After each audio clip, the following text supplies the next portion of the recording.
ازيكم حبايبي؟ عاملين ايه؟ وحشتوني خالص. يلا نصلي على الرسول عليه افضل الصلاة والسلام ونشوف هنعمل النهارده حاجة سهلة وما بتاخدش اي وقت خالص مننا وطعمها تحفة في منتهى الجمال. وتبدأي كمان ان انت تعملي منها مشروع في بيتك بكل بساطة للي حابب ان هو يشتغل من بيته وما يخرجش بره البيت. هنعمل بقى مشروع حلو جدا جدا وبجد حلو قوي قوي. وكمان هو الصوصات بس بتاعته هي اللي هتبقى مكلفة، ولكن تقدري ان انت تظبطيها كده حسب الحجم بتاعها، ممكن تصغريها ممكن تكبريها. يلا بينا نشوف هنعمل ايه مع بعض وما نرغيش كتير. نصلي على الرسول عليه افضل الصلاة والسلام. هنا بقى كان معايا كوباية من اللبن الدافي. هنعمل طبعا سينابون. السينابون ده مطلوب جدا وحلو قوي وطعمه في منتهى الجمال وما بياخدش وقت كتير. هنا بقى حطيت باكت من الخميرة الفورية ومعانا كوباية من اللبن الدافي. بجد هي حلوة وسهلة قوي. حطينا كده باكت من الخميرة الفورية على اللبن الدافي كوباية، وكمان هنحط معانا معلقتين من السكر، معلقتين كبار من السكر، ومعايا بيضة بدرجة حرارة الغرفة، ومعايا كوباية من الزبادي. بجد الزبادي حلو قوي لأي معجنات، بيديله هشاشة وبيخليه طري وجميل جدا. ما عندكيش زبادي ممكن تحطي لبن رايب، ممكن تستغني عنه وتحطي لبن بس عادي جدا هينفع، بس هو الزبادي معايا بيدي طراوة للعجينة حلوة قوي. سبتها شوية عملت فقاقيع كده كده. الخميرة معايا كويسة. هبدأ ان انا اقلبهم كويس قوي وهنزل بالمكونات اللي انا قلتها. كوباية من الزبادي بلدي او مبسترة عادي زي ما انتم حابين، واحط طبعا بيضة برضو بدرجة حرارة الغرفة. طبعا بيض يعني لازم فانيليا، نحط نوع فانيليا يكون كويس. عايزه اقول لكم ان احنا مش لازم ان احنا نقف على حاجه واحده، ممكن تعملي معجنات في البيت، ممكن توضبي خضار وتعمليه في البيت، ممكن تبداي مشروع صغير قوي وبفضل ربنا طبعا، وده رزق بيكون بتاع ربنا، تكسبي منه كويس قوي وانتي موجوده في بيتك. بس طبعا محتاج تفكير ومحتاج حماس اكتر. ربنا يوفقكم كلكم. وطبعا الدنيا بقت صعبة قوي، فربنا يرزق الناس كلها اللهم امين يا رب. فبحاول ان انا اعمل لكم افكار حتى ولو تكون بسيطة تاخدوا منها فكرة. معايا هنا كده زيت، حطيت كده مقدار معلقتين كبار. هنخلط كل المكونات دي كده كويس قوي زي ما انتم ما شايفين. هبدأ احط الدقيق. هياخد معايا من 3.5 ل4 كوبايات من الدقيق، ده طبعا على حسب النوع، كل نوع مختلف عن النوع التاني. وطبعا كل ما بتجيبي من ماركت بتجيبي، كل ماركت ليه نوع دقيق مختلف، فاحنا طبعا كل نوع دقيق بيختلف عن النوع التاني. انا هنا خدوا معايا 4 كوبايات من الدقيق. هبدأ ان انا اقلبهم كده كويس قوي في بعض وهعجنهم وهسيبهم في مكان دافي. العجينة معايا الله اكبر ما شاء الله حلوة جدا. ليه؟ لان فيها زبادي وفيها لبن، فحلوة جدا. نغسل ايدينا كويس قوي عشان ده عجين. فهنبدأ ان احنا نعجن كويس جدا.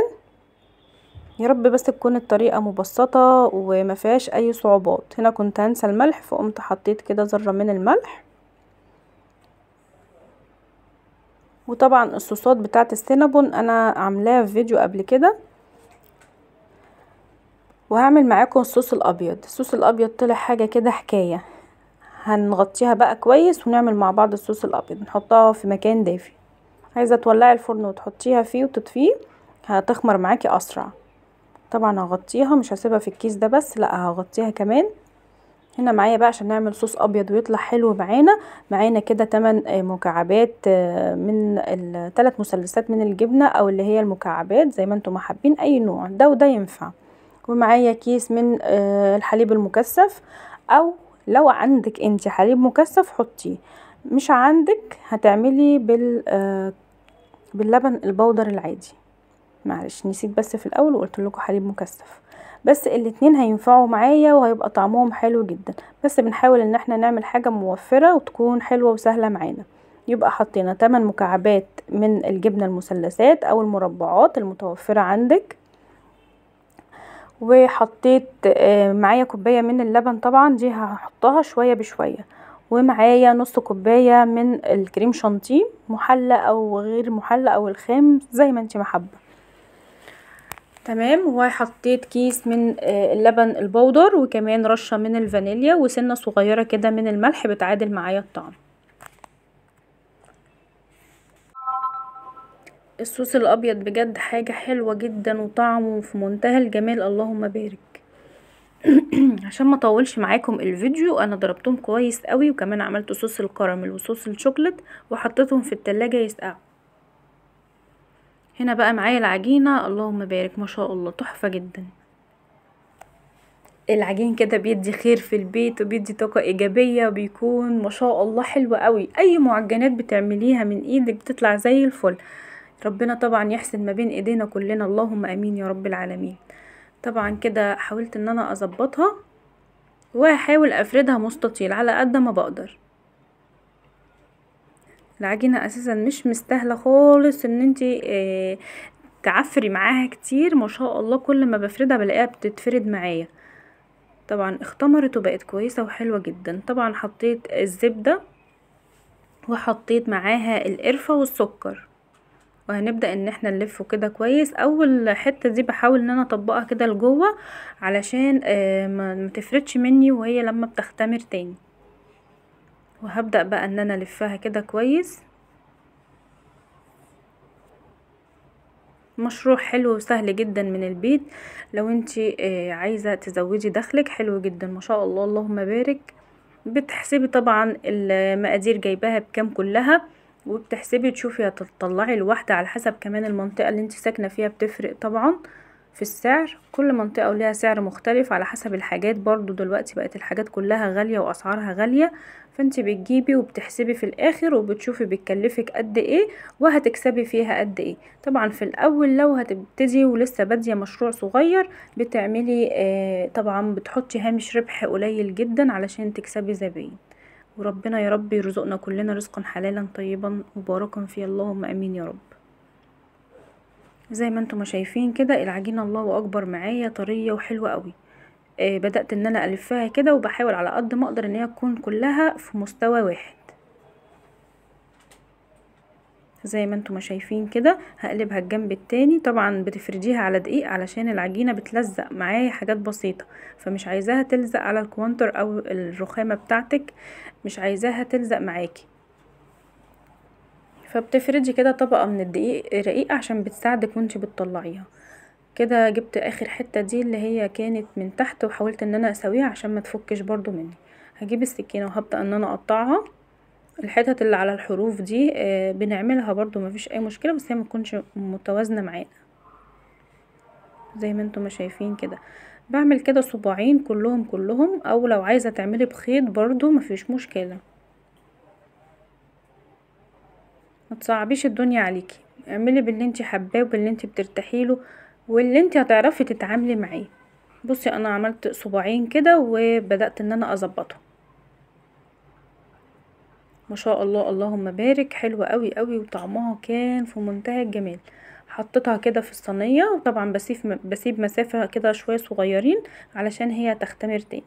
انا بقى بحب احط يعني بحطها كده وبعملها بايدي شويه، بفردها لتحت شويه. ليه بقى بفردها لتحت شويه؟ لان هي لما بتدخل الفرن بتختمر معايا تاني فهتلاقيها قبت معايا خالص لفوق وانا مش حباها كده. لكن لو انتي حباها كده ما تعمليش الخطوه دي، ما تدوسيش عليها كده، سيبيها بس هي هتطلع معاكي لفوق وهي في الفرن بتختمر.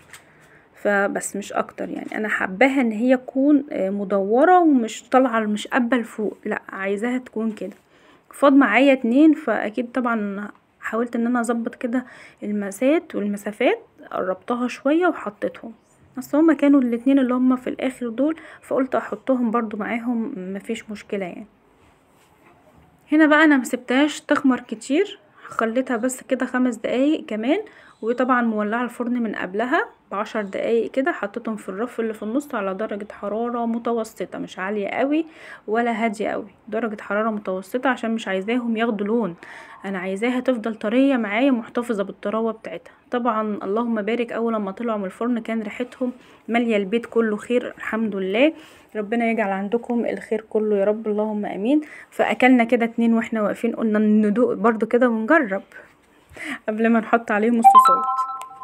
فزي ما انتم ما شايفين كده طلعوا معانا في منتهى الجمال. شايفين بقى الفكره اللي انا قلتها لكم؟ انا لو كنت سبتهم وما حطيتش ايدي عليهم، سويتهم كده ونزلتهم تحت شويه، كانوا هيقبوا معايا لفوق. شايفين الصوص الابيض لما قعد معايا في التلاجة تقل كمان اكتر معايا. هنا الصينيتين دول دافيين معايا، هما مش سخنين قوي، هما دافيين بس حطيتهم كده، حطيتهم وهم سخنين عشان الصوص الابيض ده يتشرب كده منهم ويكون حلو. ما شاء الله طلعوا جميل قوي. حطيت طبعا صوص الشوكولات، صوص الكراميل عاملينه في البيت بطريقه سهله قوي، رجعوا للفيديوهات هتلاقوها بطريقه مبسطه واقتصاديين الصوصين دول. لكن الصوص الابيض هو مكلف شويه عشان بيدخله طبعا جبنه كريمي، وكمان يعني بيدخله لبن بودر، او لو عندك حليب مكثف اللي انت حباه بتحطيه، وبيكون فيه كريم شانتيه ولبن وكده. فهو الصوص الابيض هو اللي بيكون مكلف شويه. ربنا يحسن ما بين ايدينا كلنا. طلع في منتهى الجمال. شايفين الفراغات اللي فيه؟ انا طبعا زروطت الدنيا وبوظت ايديا بس عشان اوريكم من جوه هش ازاي وجميل قوي. نجاح العجينه هو من نجاح السينابون كله، هي دي اول خطوه، هي نجاح العجينه. بجد طلعت هشه وحلوه ما شاء الله، اللهم بارك. اتمنى يا حبايب قلبي ان انا ما اكونش صدعتكم واكون خفيفه عليكم، وطبعا تنفذوا وتجربوا، وان شاء الله يعجبكم قوي قوي. وهستنى كومنتاتكم في التعليقات.